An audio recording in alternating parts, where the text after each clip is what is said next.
Hello everybody, my name is Liz, and I'll just tell you my story now. I remember how I felt when my parents were seriously ill in hospital and they both subsequently died. I had small children at the time and I was juggling work, and I used to drive up to Yorkshire from Nottingham and sit and wait outside the ward until visiting times. And I always remember the kindness of the cleaners who would ask me if I wanted a cup of tea.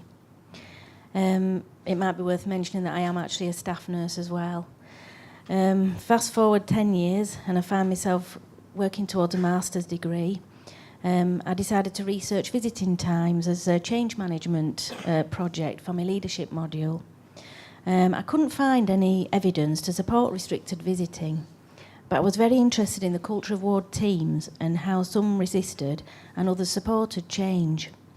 I found more and more evidence to support the idea, such as how it supports people with dementia and how it can prevent delirium and does not negatively affect infection rates.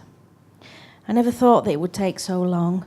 I found funding to do a PhD, so I needed to work with others to accelerate the process. I talked with patients, carers, ward-based staff, management, Nottingham Hospital's charity who paid for the carers' passport cards to be printed, and also John's campaign. Thank you, Nikki and Julia. I've spread the word via Twitter, Facebook, national media, TV, radio, local and national newspapers to raise awareness.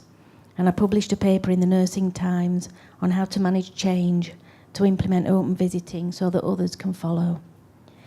And when we presented the project to the executive board and the carers group, I was so happy to hear the positive comments from one particular gentleman who said he and his wife cared for each other. He said the card would give him the confidence to get through the door without any confrontation, an important point when you may be feeling low and lacking the courage to confront an authority figure. I certainly remember how I felt when I visited my parents all those years ago, and I bitterly regret not being more assertive. But even though I can't turn the clock back, I can make sure others don't feel the same, when they often may not have many more hours left together. The gentleman slipped one of the carers' passports into his jacket top pocket and said he would show his wife when he got home. The rest of the board was similarly happy with the project. Some shared their stories of how they felt when trying to visit family outside visiting times and could see it would be a great help to families. So thank you, John's campaign, for all your support and positivity through this.